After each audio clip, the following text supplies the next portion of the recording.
両膝曲げた状態から片膝ずつしっかり伸ばしきる。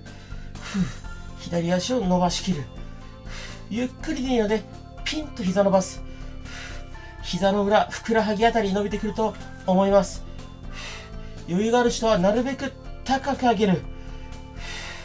伸ばしきる。きつい人はこうやって低い高さでも OK。しっかり膝伸ばしきりましょう。さらに余裕があればつま先も手前にぐっと引いちゃうとより効果的です。きつい。OK。そしたら次はこの膝曲げたままつま先をぐっと上げましょう。こんな感じ。つま先上げる。しっかり高く上げる。ゆっくりでいいですよ。つま先しっかり上げて頑張って。最初に柔軟性のチェックやったじゃないですか。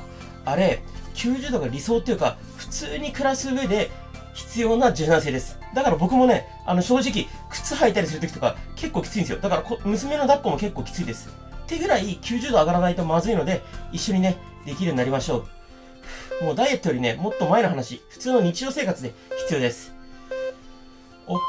そしたら次、股関節大きく外回ししていきましょう。こんな感じ。反対に左足曲げておいても OK です。できる限り大きく外回し。ゆっくり大きく。呼吸は止めないようにしましょう。普段動かさない範囲まで動かすことがポイントです。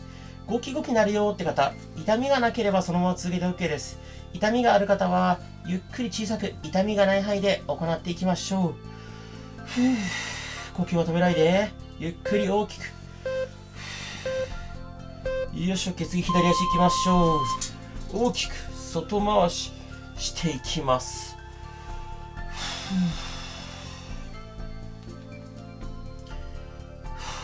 結構ね、柔軟性がないと痩せないのっていうような質問をよくいただくんですけど、なんかすごいシンプルに柔らかい方が血流良くなって代謝上がるみたいなイメージ皆さんありますか？なんか本当にもう超シンプルにそういうイメージでいいです。単純に柔らかくなったら血流良くなって代謝が上がる、痩せやすくなる。もう本当にそれだけです。結構難しい説明もあるんですけど、それをね、理解するよりも、まず柔らかくする方が先だと思います。OK。じゃあ次は、膝曲げたまま、ぐっと足持ち上げる。お尻を浮かせるイメージ。お腹しっかり使いましょう。膝と膝つけておくと、下っ腹も効いてきます。頑張って。きつい。頑張って。お腹効いてますか？きつい。次はね、キープする種目なんで、ちょっとこの種目ね、最後まで頑張りましょう。ラスト1回しっかり上げる。 OK。 じゃあ次、右足をしっかり伸ばしきって、この状態でキープします。きつい人はちょっと下げてもいいです。余裕がある人は高く上げる。それでも余裕があったらつま先自分の方にぐっと向けちゃいましょう。膝はしっかり伸ばしておく。もちろんこの時前もも力入るのは OK です。前ももがね筋肉太りしないように最後前もものストレッチ入ってますので安心してください。しっかり伸ばしきって OK です。次逆足伸ばしきります。左足しっかり伸ばしきる。余裕があれば高く上げちゃいましょう。ふくらはぎ膝の裏伸びてれば OK。 さらに余裕があればつま先手前に引いてもいいです。きつかったら下げてもいい。ふくらはぎ膝の裏伸びてればそれで OK です。この膝の裏硬い方、ふくらはぎ伸びる感じ全然ないと思うんですが、膝の裏だけでも伸びてればね十分 OK です。基本的にこの動きしちゃいけないよって動きはないので、そんなにねうまく伸びなくても気にしなくて大丈夫です。 OK。 じゃあ次こうやって膝曲げたまま足持ち上げて足パカしていきましょう。限界までしっかり開いて、しっかりギュッと閉じる。ギュッと開いて閉じ切る。ギュッと。皆さん岡田さんと僕のコラボ見てくれてますか？一応概要欄貼っておくんですけど、岡田さんにねこう正しい足パカというものを教わってるので、見たい方はぜひ見てみてください。きつい。しっかり閉じ切る。ギュッ。急ぐよりも普段動かさない範囲で動かすことが大切です。 OK。 そしたら次股関節内回ししていきます。大きく内回し、右足からです。呼吸はね、止めないようにしましょう。ゆっくり大きく回していきましょう。これも同じくゴキゴキなる方、痛みがなければそのまま続けて OK です。痛みがある方、ゆっくり小さく痛みない範囲で回しましょう。普段動かさない範囲で大きく回す。しっかり大きく。よし OK。 そしたら次は左股関節大きく内回ししていきましょう。これもポイントは普段動かさない範囲で回すこと。スピードよりもゆっくり大きく回すことが大切です。皆さんどうしてついてきてますか？各動画ごとに1種目のね秒数とか、種目と種目の間の休憩の秒数とかね、細かく書いてるので、もしねこういい悪い、もっとこうしてっていうのがあれば、ぜひコメント欄に遠慮なくリクエストいただければと思います。ちょっとこの次きつい種目いきますよ。よし OK。 そしたら次、両膝曲げたままでいいんですが、片方ずつグッと高く上げる。これはね、さっきと違って反動をつけるイメージ。余裕あれば上半身もちょっとこうやって起こす。腹筋も効きます。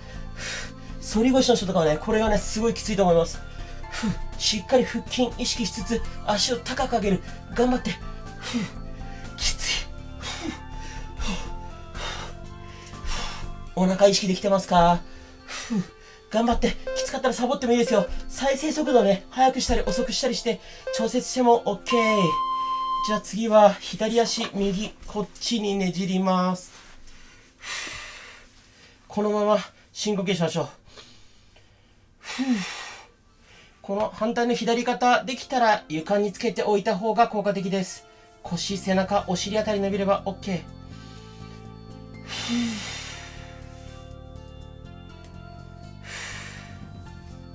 よし、深呼吸。呼吸はね、常に止めないようにしましょう。反対肩、左肩、なるべく床につけておいて。OK。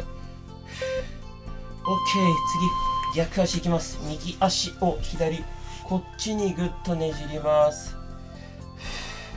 この状態で大きく深呼吸。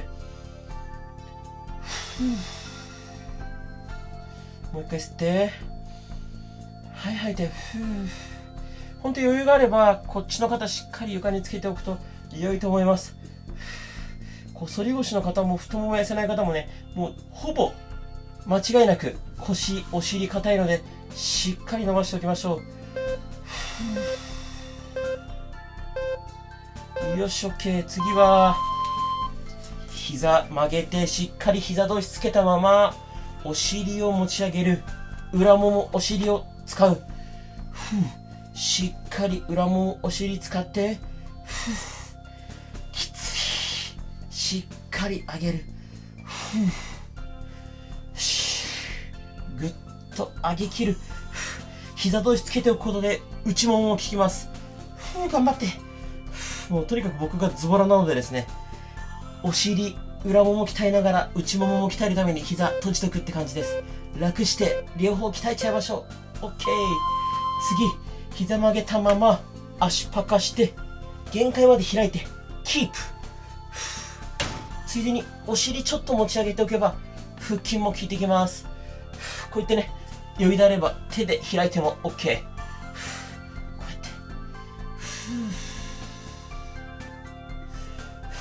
て結構スマホを手に持ってやってる方多いんですけど、スマホを手に持ってるのねきついと思うので、こう固定するやつとか、あとねズボラ用になんかねこんな首に引っ掛けるやつもあるので、もし興味あればと思って今回概要欄にねズボラスマホ固定グッズを貼っときます。 OK。 そしたら次は右のふくらはぎを左の膝のお皿に当ててマッサージしていきます。なんか僕の勝手な予想なんですけど、多分スマホを持ってやってるこの手が疲れてるんじゃないかなって前からずっと思ってて、正直どうですか？ありますそれ。で、スマホをこうやって持ってると、こう何が良くないかっていうと、結局手が前にある時点で、この時点でもう肩巻き型になってるんで、なんか足痩せしたけど肩凝ったみたいな。まあなんかちょっと本末転倒感があるので、なるべくね、スマホは固定した方がいいのかなと思ってます。OK。じゃあこれで左のふくらはぎ、右膝に当てます。これでマッサージしていきます。こんな感じでね、こうゴリゴリ横にこすったり、上下にしたり、いろいろして。で、大体ふくらはぎのね、下の方、足首に近いところの方が硬いので、そこをね、重点的にやるといいんじゃないかなと思います。で、この次の種目からうつ伏せになります。ちょっと体勢変わってめんどくさいんですけど、前ももね、たくさん使ったので筋肉太りしないように、前ももしっかり伸ばして、裏ももお尻使う種目をうつ伏せでやっていきます。スマホは持って、顔の前にスマホを置いときましょう。じゃあ、うつ伏せになって、かかとでお尻タッチするイメージ、パタパターと動かします。この裏ももお尻の境目使ってる感覚あると最高です。こうやって手でね、触ってみると、あ、動いてるなーって感じあるんじゃないかなと思います。あくまで休憩ストレッチではあるんですが、裏ももお尻を使う練習ができたらいいなと思ってます。呼吸は止めないで、肩はね、力入れておきましょう。OK。そしたら次、足をこうやって揃えておいて、お尻の穴をギュッと締めるイメージ。お尻の穴をギュッと締める。しっかりお尻の穴締めると内ももにも力入ってるのがわかると思います。お尻の穴をギュッと締める。感覚わからない方、こうやってお尻触りながらやるとお尻に力が入るのがわかると思います。ギュッと締めて緩める。ギュッと締めて緩める。皆さんついてきてますか？途中でサボってもいいし、再生速度をね調整してもいいです。OK。